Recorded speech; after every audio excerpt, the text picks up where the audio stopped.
So from the previous year, guys, the question 32 analyze five values of democracy.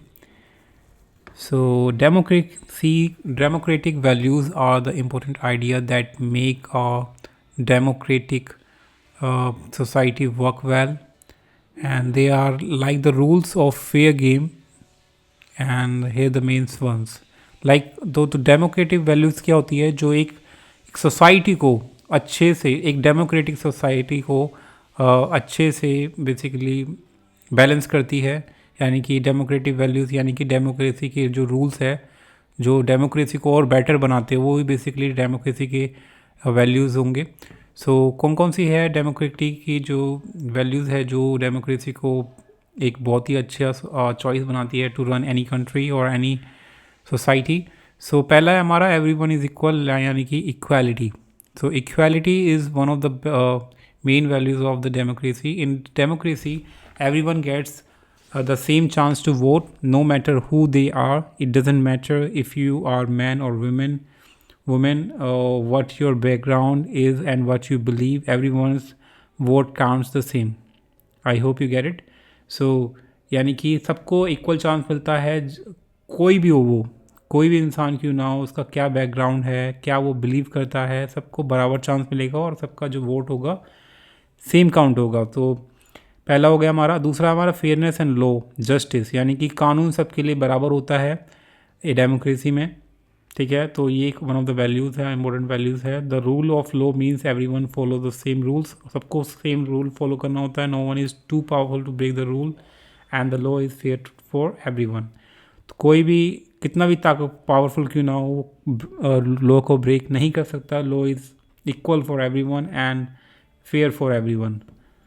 So next is speaking your mind, freedom of expression. So freedom of expression is हम सुनते रहते हैं कि freedom of expression. सो ये भी एक value है हमारी डेमोक्रेसी की, जिसमें people in are democracy can talk about what they think and they can share ideas and opinions and this helps make better decision. तो डेमोक्रेसी में कोई भी कुछ भी बोल सकता है, जो सोचते हैं अपने आइडियाज़ एंड ओपिनियंस शेयर कर सकते हैं, जिससे कि डिसीज़न लेने में थोड़ी आसानी होती है। लेकिन इसका भी गलत फ़ायदा उठाया जाता है आजकल, as we know. And the government answers to the people, accountable government, यानी कि गवर्नमेंट आंसरेबल होती है पीपल को, लोगों को, क्योंकि जब वो इलेक्शन चलते हैं तो लोगों के पास चांसेस होते हैं टू आंसर दैम और वो आंसर कैसे दे सकते हैं, जो लोग होते हैं वो अपना आंसर कैसे दे सकते हैं। यानी कि किसी का भी पॉलिटिकल पार्टी होती है, इलेक्शन होते हैं, तो इलेक्शन में वो अपने वोट, जो उनका सबसे स्ट्रॉन्ग एक हथियार है, जिस तरीके से वो यूज़ कर सकते हैं इलेक्शंस में। तो यानी कि आप देखते हैं कि इलेक्शंस चलते हैं तो सारे जो वो पॉलिटिशियन होते हैं सब आंसरेबल होते हैं कि उन्होंने क्या किया है क्या नहीं किया है, तो सब अपना। तो यानी कि जो ये फियर है वोट का, कि अगर वो अच्छे से काम नहीं करेंगी, गवर्नमेंट अच्छे से काम नहीं करेंगी, तो they can be vote out.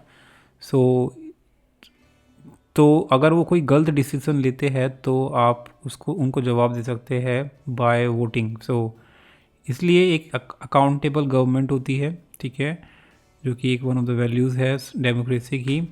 And working together and collaboration, so democracy help people solve problem by talking things out. People can work together to find solution even when they disagree, and if mistakes are made, people are free to correct them.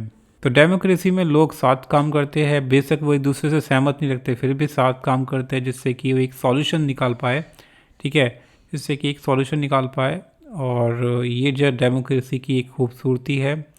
सो और अगर गलती भी करते हैं तो लोग मिलकर साफ उस चीज़ को करेक्ट भी करते हैं। तो ये डेमोक्रेसी की वैल्यूज़ है guys, and you have to answer this question in this way. Hope you like it. Subscribe for more video. Till the next video.